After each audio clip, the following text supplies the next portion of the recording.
I'm Mel. I am the people lead at Birdie, and I have worked in startup scale up for the last 14 years, mainly in operations. But the theme that has kind of run through my entire career is serving the underserved, and I pivoted into the people space about a year ago now, after being a manager for quite some time. Because I really feel the impact of working in mission-driven startup and what that does to people and how it affects the way that they work. So I'm now living my best life doing the work that I love. And I live in Southeast London with my husband, my 3 kids, and my puppy. And I live over the road from my parents. So living the dream. When you shared your years of experience working, I thought, wow, like you must have learned so much. And then you've just told me about all the other parts of your life as well. And I'm like, wow, you must have learned so much. Yeah, it's definitely been a journey. I really appreciate how mission driven you are and that phrase of serving the underserved. For this conversation, we're going to just touch on a few things that I've been really impressed by with Birdie, how you've been shaping the people experience. So could you share the context that you are shaping it in? So tell us about Birdie. Sure. So Birdie is a Series B age tech. We are going to be 162 people by the end of June. We've grown quite a lot this year. And our product does 2 things. It is an app that visiting carers can use to log visits. So when they're visiting older adults, they can keep their loved ones informed. And in that way, we are trying to solve the social care crisis of trying to keep older adults at home and able to flourish in those later years of their lives. The other part of our product supports care agencies themselves with rostering and billing and a lot of the people things, where there are a lot of parallels between the work that I do for our people team internally and a lot of the strain that some of these care agencies sees. But in social care, I think there is a lot more impact in terms of what people are feeling in their roles. I think social carers have been underserved for a huge amount of time, and we hope that the work that we're doing will enable their employers to kind of invest more time in them and help people fall back in love with social care and therefore improve outcomes for older adults. So there is a very kind of wide view on the mission. It's a huge mission, but one that is really important and that we all feel really passionate about. I joined the people team as the senior people partner a year ago, and I now lead the people team, and we have 2 fantastic people partners. So we are a small team of 3, but very enthusiastic and mission driven one. Yeah, it sounds such meaningful work. And from a people perspective, I can imagine how powerful and like authentic or congruent it is when people and the growth and support of people is your external brand and your internal experience, and finding the link between the 2. Yeah, and I think our people internally are so driven by the mission. They really feel it. You know, it's one of the things that we really look for when we are interviewing and finding candidates to fill roles is how deeply are people aligned with the mission, because it's really hard work and you have to really feel it to be able to stick with it. And we have such an incredible team of passionate people, and therefore it's even more important to make sure that we are fulfilling our obligations of making sure that they've got job satisfaction and making sure that they're really happy and healthy at work. And 3 of the ways that you do that, I thought it would be great to highlight. So the first of these is, I'd love if you could share a bit about flexibility is such a theme that companies are embracing more and more. Could you share, like, practically, what does that look like at Birdie? Yeah, absolutely. So we're spread throughout the world. So we're, the last count, we're across 16 different countries, and we work primarily remotely. We do have office hubs in London and very recently in Berlin as well, which has been exciting. we really focus on our ways of working, and there's a lot of work still to do, but we work really asynchronously. So we use tagging in documents. We don't meet by default. We don't rely on meeting to drive action. So we use tagging a lot more, and that enables people to kind of define their working day in the way that suits them best. And that's what we want to continue to harness. When we are looking to employ people, we look at a time zone of plus or minus 3 hours GMT. And that was a very conscious decision, because we want to make sure that there's enough overlap with the rest of your team. We also don't want to impact well-being in a negative way. So we found that beyond those time zones, we could have further issues with kind of people staying up late or working too early, and we don't want to be the type of organisation that's encouraging that kind of working practice. So it was definitely a learning curve and a decision that we made really consciously. I think we're always learning, right? So that's working for us at the moment, but we'll see how that develops.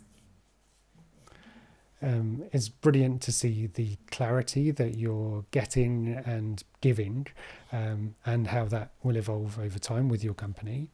The second thing that really came to me was related to clarity. So it's around leave. Could you share around the different types of leave that you offer people? Yeah, we offer quite a few different types of leave. So I'm sure I can't go through them all, but we offer wellbeing leave of 10 days a year, more at the discretion of the company, as well as a wellbeing budget, which is £180 quarterly to support people on therapy and anything else that supports their wellbeing. But what I'm probably most proud of is that within my first month here, we introduced a fertility leave policy. The role that I was in previously was leading a fertility team, where I worked with some incredible nurses who shared with me the impact of going through fertility treatment or being on a journey has on people. And so we introduced it here, and everyone at Birdie has 5 days of fertility leave to use each year, and that can be not necessarily for fertility treatment but for investigations. I think really, really relevant to the kind of age demographic that we have. And it's not the highest impact because not everyone is using it, but it is super inclusive in the way that anyone can use it. And for those who are going through that journey, we know that it's been really impactful for them. And no doubt increases productivity levels when people are able to be themselves at work and feel really safe to do so. Thank you for sharing that specific example. It's brilliant to help others see, okay, what are other progressive companies doing?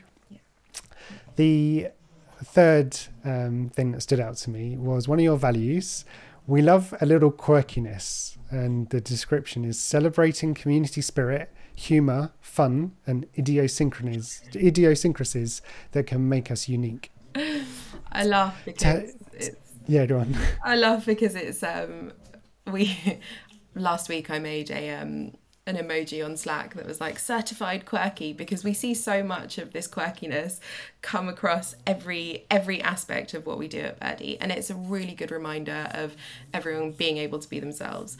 In your first kind of weekly company meeting when you've joined, you are invited to share a quirky fact about yourselves, and it's honestly the highlight of my week. We get some incredibly quirky facts. We also, our demo means that anyone can come and present anything that they feel particularly passionate about. We've had people share like independent films that they've created. We've had people share stories about themselves. Like, we really celebrate who people are for everything that means, and that means that, you know, not just your professional self, but who you are outside of work and all of your quirks. It's one of the real celebrations that we have at Birdie, and one that I hope lives on forever. I think that's a really powerful way to like have this overarching, here's something we really value, but with so much like openness and opportunity for people to do their thing. Yeah.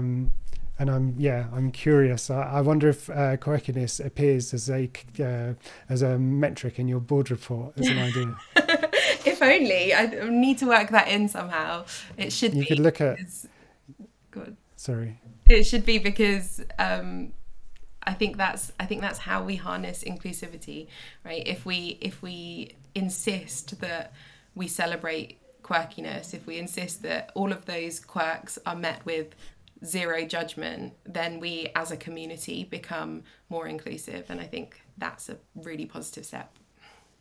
You could see like the correlation or causation over time of like different bits of quirkiness, and it led to different like outcomes. Yeah. Okay, so the last main thing I would love to kind of share now is, given your experience of shaping people experience in companies, if others are on their journey doing similar, what advice would you offer them? Yeah, really, really good question. My background in operations and in building new tech products for groups that are underserved, I think informs this a long way. We see a lot in the people community around frustration that they can't get things over the line because senior leadership aren't bought in. And I think if I had to give one piece of advice, it was continue working in the way that is true to you as an individual. And those people who work in people teams are highly empathetic. They practice unlimited positive regard. And I think we need to continue doing that with our senior leadership teams. We need to understand that they don't put blockers in place on a whim. You know, we have a responsibility as a people team to build credibility, to make sure people are bought in. So if you see that time is going to be a blocker, plan for more time to gather feedback, to iterate, really get that buy-in from your senior leadership teams, because that's how you make your initiative successful. That's how you get that kind of market penetration in your community, so that you've got your early adopters, so that you've got real advocacy for new initiatives. And I think I think that serves us as people who work in people experience, because it means that we have more fuel. You know, we hear it all the time, there's no people team for the people team. But I think the way that we support ourselves is really building that buy-in, so that we've got advocates and allies within our organisations, so that we can make our initiatives successful. That was like a masterclass in an answer. That's brilliant, really practical advice. Mel, thank you so much for being so generous with what you shared. This has been kind of just getting into a bit of how you shape the experience at Birdie. If people want to follow along to see your work as it progresses, is there a way for people to do that? Yeah, I mean, absolutely. Please connect with me on LinkedIn. I share sporadically, but I'm always really happy to connect with people and learn from the community and share what I do know. So yeah, please hit me up on LinkedIn.